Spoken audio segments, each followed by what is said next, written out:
October 7th, 2015. You're looking at a website called Strong Cities.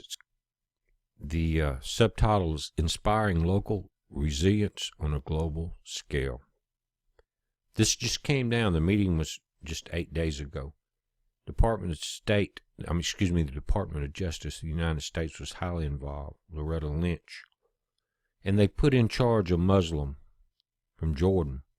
The same company that polices, or the same country that polices the Temple Mount, where Muslims can pray but the Jews cannot.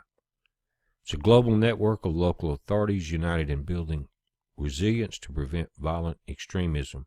Guys, Prince Zayed from Jordan, that they put in charge of this, with blessings from the United States and Canada, has voted in 39 different countries. In 6 of those, it's a capital offense to downplay Islam at all. Doesn't mention Christianity. But notice the cities. These are the top 25. It's called the Steering Committee. They will lead the other cities of the world. We're talking about all over Europe, United States, Denver, Minneapolis. You see these cities, guys? Pay attention to what's just happened. They're not talking about Paris, Dakar, Mombasa. 25 cities that's part of the head group that's been turned over by the United States now to Jordan.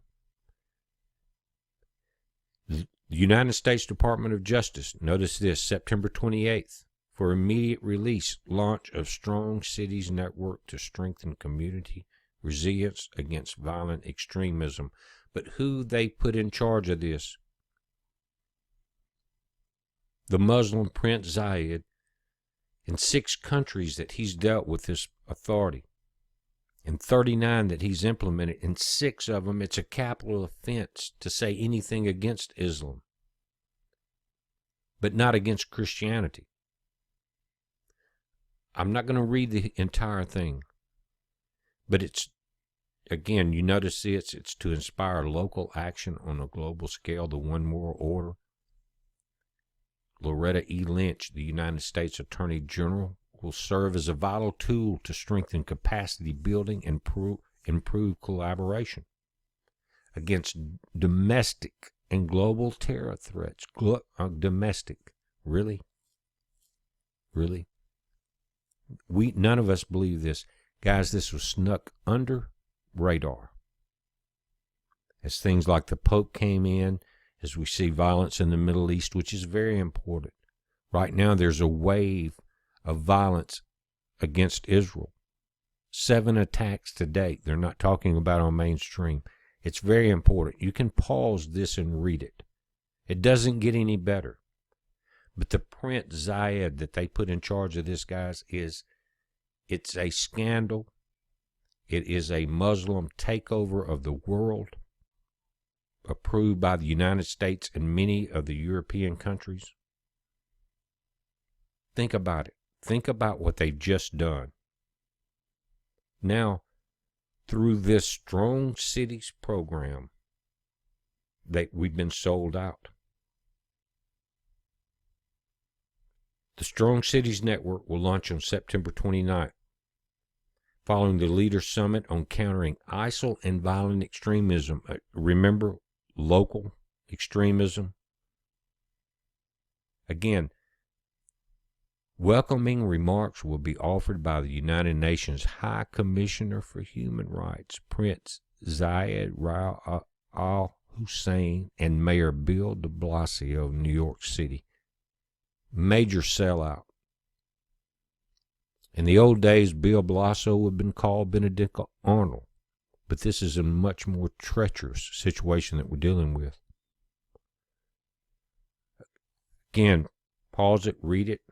Bottom paragraph. I want you to know that the Obama administration is deeply committed to ensuring that the Strong Cities Network is as strong, vibrant, and resilient as the cities it unites, because we know this model works. Here in the United States, we've joined with local partners to bring down far-flung human trafficking rings, to strengthen trust in law enforcement, to thwart cybersecurity threats, and to combat official and international corruption. Guys, that's not what it's about at all.